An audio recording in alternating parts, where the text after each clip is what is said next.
Hi everyone, it's Caroline Nicolet from Paris Gallico, Historical Food and Craft Demonstrations. For once only, I'm in the 21st century. I'm still at the Ancient Technology Centre. You might remember that we had a video earlier on about how to make feather paintbrushes like these, and another one on how to gather and make natural earth pigments as well. If you like art and nature, they work really, really well together.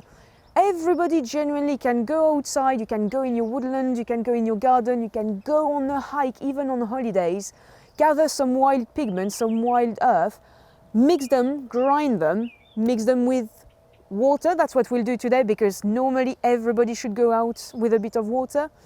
If you are in a place that you know, if you are on your own land, if you want to, you can use oils. You can use, for example, melted beeswax, or you can use egg yolk to make tempera paint. They might be more durable, so only do that, only use these if you know the owner of the land or the woodland won't be upset about you drawing on their trees. Right, so for the moment I have two pigments that we gathered already. I have red ochre in a little shell, and I have Herefordshire terracotta. Once you have a bit of pigment, red ochre for example, crush it, make sure you don't have any little pellets. You can use soft pebbles and things like that, just to make sure that everything is really smooth. This is what I call ephemeral art. Once it will be rainy, it should go away, and I say should, depending on what you mix it with, so water is best. To take a bit of water from your flask, a nearby river, a pond, a puddle, there's a lot of puddles at the moment, and you just mix it. That's only that. You don't need much pigment, and there you go. You have a form of paint. It's very basic, it won't last for long, but that's what we want. You want art that just is, well, biodegradable really. Now, you can choose any kind of surfaces to paint on. We forage pebbles or rocks. You can have bark, bits of wood, really nice papery reed leaves as well. You can print with any kind of berries, fruits, your fingers. Just do what you can with what you have, and especially what makes you happy.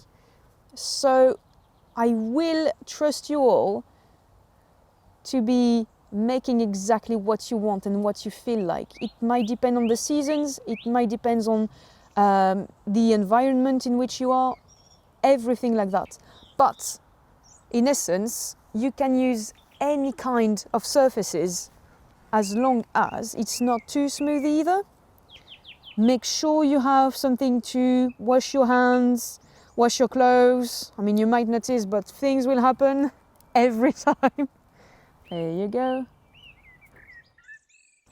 If you want to print, you can dip whole leaves or whole berries or even twigs completely in pigments.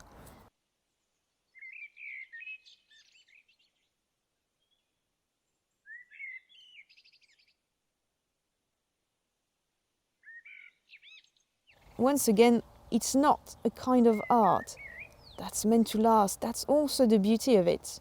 I was just saying that's pretty therapeutic. I like following lines. I like, well, colouring the nature really, again. There you go. Now I'm using red ochre. That's the longest lasting pigment. If you use an earth from where you are hiking or traveling or in the woods, that probably will be much more in tune with your environment. It will also disappear a bit quicker. So that is, for me, even better. I know there's this fashion of painted pebbles, and it's great for this to sort of disappear and fade away as well.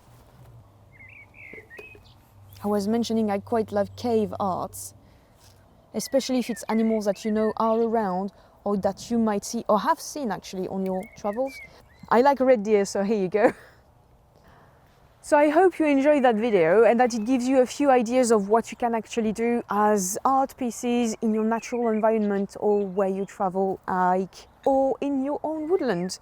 Now always remember, everybody can do that. You can do it wherever you are. If ever you want to be certain to have the pigment you need, just take it in a little plastic pouch that is sealable, otherwise your bag will be covered in ochre, and trust me on that, it doesn't come off. So I hope you enjoy it and have a good day.